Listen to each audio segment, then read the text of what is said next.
Welcome back friend, मैं Mirza Faizan bag और आज हम बात करेंगे एंजाइम काइनेटिक्स का एक टॉपिक है जिसका नाम है एंजाइम इनहिबिशन। तो क्या होता है एंजाइम इनहिबिशन? एंजाइम इनहिबिशन समझ सकते हो क्या होता है? बेसिकली होगा एंजाइम मतलब कि जानते हैं कि एक प्रोटीन मॉलिक्यूल होते हैं सारे, ठीक है। और बेसिकली अगर और अच्छे समझे, ऐसे प्रोटीन मॉलिक्यूल जिनका स्ट्रक्चर ग्लोबुलर होता है, ठीक है, बेसिकली ये होते हैं। और इनका एंजाइम का होना बहुत इंपॉर्टेंट होता है क्योंकि वो इनहिबिशन एक्टिवेशन एनर्जी को डिक्रीज कर देते हैं, ठीक है। इनहिबिशन मतलब समझते हो क्या होता है? बेसिकली किसी चीज की कंसंट्रेशन, किसी भी प्रोसेस को इनहिबिट कर देना, ठीक है। तो हम स्टार्ट करते हैं, टॉपिक आज का है। तो कोई भी सब्सटेंस, तो क्या होता है, a substance that will be bind to the enzyme and inhibit the catalytic activity of the enzyme is called as the enzyme inhibition। तो ये डिफिनेशन दी है इसमें अच्छे तरीके से। तो बेसिकली क्या होता है ना, अगर कोई एंजाइम, सपोज करो ये एंजाइम है, ठीक है, सपोज दैट ये है, ठीक है, मैं आपको इससे दिखाता हूँ, समझाता हूँ। देखिए क्या होता है, ये एंजाइम है, ये क्या है इसका, ये इसका क्या हो गया, ये सबस्ट्रेट हो गया। सबस्ट्रेट भी प्रेजेंट है, ठीक है, और सबस्ट्रेट नहीं है। और यहाँ पर क्या है, ये रेड कलर का इनहिबिटर है, ठीक है, रेड कलर समझ सकते हैं यहाँ से ऐसे करके। तो ये इनहिबिटर है, तो ये इससे बाइंड कर जाएगा, तो ऐड हो गया इससे, तो ये पूरी प्रोसेस को डिक्रीज कर देगा। तो यही कंसेप्ट समझना है हमें, क्या है, किस टाइप्स के होते हैं, कौन कौन से टाइप्स होते हैं और क्या इनका प्रोसेस होती है। तो देखो क्या होता है, मैंने बताया आपको कि सब्सटेंस जो होते हैं जो इनहिबिट करते हैं रिएक्शन को, ठीक है। आगे कहता है जब इससे क्लासिफाई करते हैं तो इसे देखते हैं कि एक तो रिवर्सिबल इनहिबिशन होता है, एक इरिवर्सिबल इनहिबिशन होता है और एक होता है एलोस्टेरिक इनहिबिशन होता है, ठीक है। तीन टाइप्स में डिवाइड करा गया है इसको। तो पहला टॉपिक उठाते हैं, जैसे कहते हैं रिवर्सिबल इनहिबिशन। तो क्या होता है वैसे, तो when the inhibitor bind the enzyme covalently and decrease the rate of reaction then dissociate rapidly from the enzymes। देखो बेसिकली क्या होता है, देखो बेसिकली बताया कि आपको क्या होता है, एंजाइम होगा, एंजाइम का कार्य सबस्ट्रेट से बाइंड होने की, सबस्ट्रेट से बाइंड होना है उसको, क्योंकि वो प्रोडक्ट बनाना चाहता है। लेकिन क्या करता है, एक इनहिबिटर आ जाता है मॉलिक्यूल, वो क्या करता है, बेसिकली इसे इनहिबिट कर देगा प्रोसेस को। अब फटाक से इनहिबिट करी, प्रोडक्ट तो बन नहीं पाया। अब थोड़ी देर बाद फटाक से ये निकल के चला गया। तो बेसिकली थोड़ी देर के लिए, मतलब कि एकदम आके बाइंड होगा, ऐसे बाइंड हो गया, फिर मतलब कि प्रोसेस को इनहिबिट कर दिया, फिर से वो रिलीज हो गया, ठीक है। तो ये पूरी प्रोसेस कहते हैं रिवर्सिबल इनहिबिशन, ठीक है। आई होप अंडरस्टैंड हो गया होगा, क्या समझ रहे होगा। अब आगे समझते हैं क्या होता है। बेसिकली हमने बताया आपको रिवर्सिबल इनहिबिशन तीन टाइप्स के होने वाले हैं। देखिए क्या होता है, reversible inhibition categorized as competitive inhibitor, non competitive inhibitor और अनकॉम्पिटिटिव इनहिबिटर। तो तीन टाइप्स के और डिवाइड करा गया है, इसको समझते हैं अच्छे तरीके से। देखो क्या होता है, मैंने बताया आपको, ये एंजाइम आया, एंजाइम बाइंड करा यहाँ पर, ठीक है। दूसरी बात क्या आया, इनहिबिटर आ गया, ठीक है, इनहिबिटर आ गया। इनहिबिटर क्या करेगा, फटाक से बाइंड करेगा और प्रोसेस को पूरी तरह से क्या नाम, स्टॉप कर देगा, ठीक है, स्टॉप कर देगा पूरी प्रोसेस को। और स्टॉप करने के बाद क्या करेगा, जैसे स्टॉप हो रिएक्शन तो इनहिबिटर अलग निकल जाएगा और एंजाइम अलग हो जाएगा। तो इस प्रोसेस को हम कहते हैं कॉम्पिटिटिव इनहिबिटर, क्योंकि यहाँ पर कॉम्पिटेंट हो रहा है ना, यहाँ पर कॉम्पिटेंट, यहाँ पर क्या होगा, यहाँ पर सबस्ट्रेट भी होगा, यहाँ पर सबस्ट्रेट भी प्रेजेंट होगा, ऐसे करके सबस्ट्रेट भी प्रेजेंट होगा। लेकिन क्या बात है यहाँ पर मसला यहाँ पर ये है कि इनहिबिटर यहाँ पर बाइंड कर जाएगा आके, ठीक है, सबस्ट्रेट रह जाएगा। इस वजह से यहाँ पर कॉम्पिटेंट हो रहा है, कॉम्पिटिशन बन रहा है यहाँ पर, इस वजह से कहते हैं यहाँ पर कॉम्पिटेटिव इनहिबिशन, ठीक है। आगे देखते हैं इसका क्या मसला है। नाउ अब हम बात करेंगे कि कॉम्पिटिटिव, ठीक है, कॉम्पिटिटिव क्या होता है। बेसिकली देखो क्या होता है कॉम्पिटिटिव इनहिबिशन और नॉन कॉम्पिटिटिव इनहिबिशन। हम फर्दर बात करने जा रहे थे रिवर्सिबल की ना, तो रिवर्सिबल के हिसाब से बात कर रहे हैं। तो वो कहता है कि जो कॉम्पिटिटिव इनहिबिशन होता है ना, इसमें बेसिकली क्या होता है, कॉम्पिटिशन होने वाला है इनहिबिटर और सबस्ट्रेट के, ठीक है। तो सबस्ट्रेट और इनहिबिटर में बीच में होगा। लेकिन सबसे मेन बात यहाँ पर ये कहने वाली है यहाँ पर कॉम्पिटिटिव में, कि जो सबस्ट्रेट होता है और तुम्हारा क्या सबस्ट्रेट और इनहिबिटर दोनों के स्ट्रक्चर सेम होते हैं ना।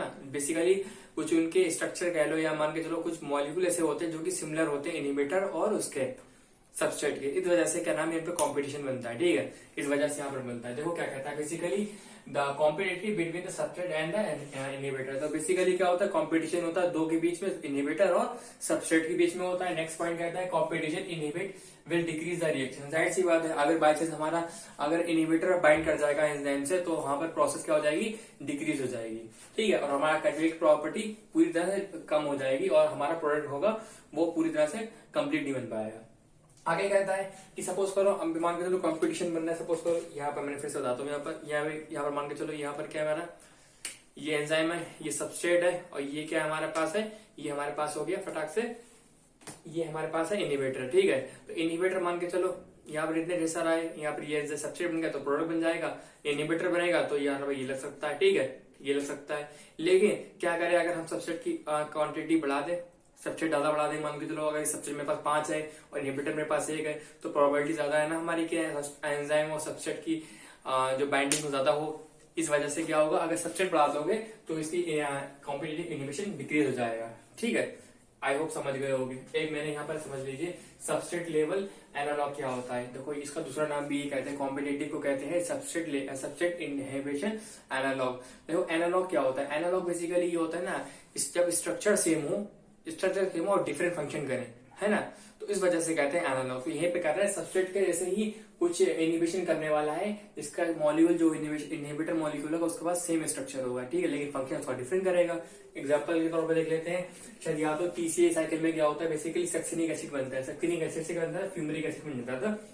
हम जानते हैं अच्छे तरीके से क्या मॉलिक्यूल होता है, ये सक्सिनेट का फॉर्मूला होता है। ठीक है, क्या बनेगा, यहाँ पर मॉलिक्यूल से रिएक्ट करके बनाएगा सक्सिनेट, डी हाइड्रोजनस प्रेजेंस में फ्यूमनेट बना देगा। ठीक है, ये प्रोसेस होती है। लेकिन क्या होता है ना, कुछ ऐसे इनहिबिटर होते हैं मॉलिक्यूल ड्यूरिंग टीसीए साइकिल जो में भी इनहिबिट कर देते हैं पूरी प्रोसेस को। क्या होता है basically, malic acid, malonic acid. तो मेलोनिक एसिड से देखिए कैसे होता है, ये 2 कार्बन है, यहाँ पर 2 कार्बन है, ये कार्बन है। ठीक है, यहाँ पर भी 2 कार्बन है, यहाँ पर 2 कार्बन है। इस वजह से क्या होता है, कभी कभार क्या होता है, जब इनहिबिटर ये आएगा लगेगा तो ये यहाँ बाइंड हो जाएगा, और सबस्ट्रेट को जो हमारा फ्यूमनेट बनना था, फ्यूमरिक एसिड बनना था, वो दूसरा कुछ और बन जाएगा। ठीक है, ये सेम प्रोसेस ऑक्सिलिक एसिड के साथ भी होती है। अगर ये बाइंड कर लेगा जाके यहाँ in the presence of this bind करेगा तो हमारा मॉलिक्यूल फ्यूमरिक एसिड डी बनेगा, कोई दूसरा मॉलिक्यूल बन सकता है। आई होप अंडरस्टैंड हो गया। तो ये सारे कौन से एग्जांपल है, ऑक्सिलिक एसिड और मेलोनिक एसिड इनहिबिटर के एग्जांपल, कॉम्पिटिटिव इनहिबिटर के एग्जांपल लोग हैं। ठीक है, अब आगे बढ़ते हैं। ठीक है, आगे बोलता है कि जो हमारा non competitive inhibitor, non competitive समझते हो क्या होता है, नॉन कॉम्पिटिटिव मतलब कि कॉम्पिटिशन नहीं होने वाला है इस समय। तो क्या होने वाला है, यहाँ पर देख लीजिए क्या कहता है, इसके पास नो स्ट्रक्चर रिसेम्बल्स होती है। पहले क्या बताया मैंने, जो इसमें जो होता है कॉम्पिटिटिव में क्या होता है, सबस्ट्रेट और इनहिबिटर की जो स्ट्रक्चर्स होते हैं वो बेसिकली कैसे हो जाते हैं, वो होते हैं बिल्कुल सिमिलर। ठीक है, लेकिन यहाँ कंडीशन कैसी है, नॉन कॉम्पिटिटिव, इसमें क्या होगा, स्ट्रक्चर इनके सेम नहीं होने वाले। ठीक है, पहला पॉइंट डिफरेंस यहाँ पर यही आता है, क्रिएट होता हुआ कि रिसेम्बलेंस होती है, लेकिन इसमें रिसेम्बलेंस होती है सबस्ट्रेट से, लेकिन इसमें नहीं होती है। ठीक है, आगे बोलता है substrate and inhibitor bind simultaneously. सबसे मेन इंपॉर्टेंट चीज यहाँ पर ये आई, सपोज करो तो कैसे दिखाता हूँ, क्या वो सबस्ट्रेट है, यहाँ पर सबस्ट्रेट है, सॉरी एंजाइम है, यहाँ पर एंजाइम सबस्ट्रेट से रिएक्ट करेगा तो क्या बना देगा, ये बना सकता है। ठीक है, ये बना देगा, ये बना देगा, सबस्ट्रेट लेवल सबस्ट्रेट और एंजाइम का कॉम्प्लेक्स बना देगा और प्रोडक्ट बन जाएगा। ठीक है, ये बना देगा। क्या हो सकता है, एंजाइम में मे भी उसी टाइम का कर ले, मान के चलो एंजाइम सबस्ट्रेट नहीं मिल पाया उसे, फटाक से कर रहे वो एंजाइम से रिएक्ट कर लेगा, एंजाइम से रिएक्ट कर लेगा, बना देगा ये कॉम्प्लेक्स बना देगा। ठीक है, एंजाइम इनहिबिटर कॉम्प्लेक्स बना देगा, ठीक करेगा। और मे भी पॉसिबिलिटी हो सकती है क्या वो एंजाइम और इनहिबिटर दोनों रिएक्ट करते सबस्ट्रेट लेवल बना दे, तो बना देगा हमारा कंसेप्ट बना देगा EIS, मतलब कि एंजाइम इनहिबिटर सबस्ट्रेट कॉम्प्लेक्स ही बना सकता है। ठीक है, तो ये कंडीशन यहाँ पर आती है, जिससे कि यहाँ पर क्या होता है, एंजाइम दोनों तरह से, दोनों एक ही टाइम में दोनों चीजों से रिएक्ट कर सकता है। ये पॉसिबिलिटी यहाँ पर क्रिएट होती है हमारे नॉन कॉम्पिटिटिव इनहिबिटर में। बेसिकली रिएक्शन तो मतलब कि जो हमारा प्रोडक्ट को अफेक्ट करेगा ही, हमारी कंसेंट्रेशन तो डिक्रीज होगी, लेकिन पॉसिबिलिटी यहाँ पर एंजाइम और इनहिबिटर दोनों बात एक साथ आ सकते हैं। अब से मेन इंपॉर्टेंट डिफरेंस यहाँ पर एक ये आता है कि देखो हमने बात करी कि कॉम्पिटिटिव में क्या करेंगे, बेसिकली अगर हम कंसेंट्रेशन बढ़ा दें, अगर कंसेंट्रेशन बढ़ा दी हमने इसकी किसकी, सबस्ट्रेट की, तो क्या होगा, बेसिकली हमारी जो प्रोसेस होगी वो जो इनहिबिशन होगा उसका डिक्रीज हो जाएगा। लेकिन यहाँ कुछ ऐसा नहीं है, यहाँ पर जितनी चाहो कंसेंट्रेशन बढ़ा दोगे लेकिन यहाँ पे कुछ इफेक्ट नहीं करेगा, क्योंकि यहाँ पर कहानी यहाँ पर ये है ना, जितना साइटोक्रोम तुम्हारा जो इनहिबिटर और सबस्ट्रेट दोनों एक ही साथ ही बाइंड कर रहा है ना। देखो कैसे फंसता, मैं समझाता हूँ। ठीक है, सपोज मेरे पास ये, ठीक है, मेरे पास 3 चॉक्स हैं। ठीक है, मैं मानता हूँ ये एंजाइम है, एंजाइम हो गया, ये क्या हो गया, ये हो गया तुम्हारे पास, ये इनहिबिटर हो गया, सबस्ट्रेट हो गया। हो सकता है ये भी एंजाइम हो, इससे रिएक्ट कर ले एक ही साथ। ठीक है, तो मेरे साथ क्या बना दें, यहाँ पर ES बना दें। ठीक है, या मे भी हो सकता है ये कॉम्प्लेक्स ही बना दें, ये में भी कॉम्प्लेक्स बन सकता है, एंजाइम और हमारा सबस्ट्रेट दोनों बन सकता है। तो ये दोनों बन गया ना, इस प्रोसेस को क्या होगा, बेसिकली हमारी रिएक्शन जो हमारी हो ये कंप्लीट हो जाएगी। लेकिन ये जब बाइंड कर देगा, येलो वाला बाइंड कर लेगा, एंजाइम और इनहिबिटर बाइंड कर लेंगे तो प्रोसेस को डिक्रीज कर देंगे।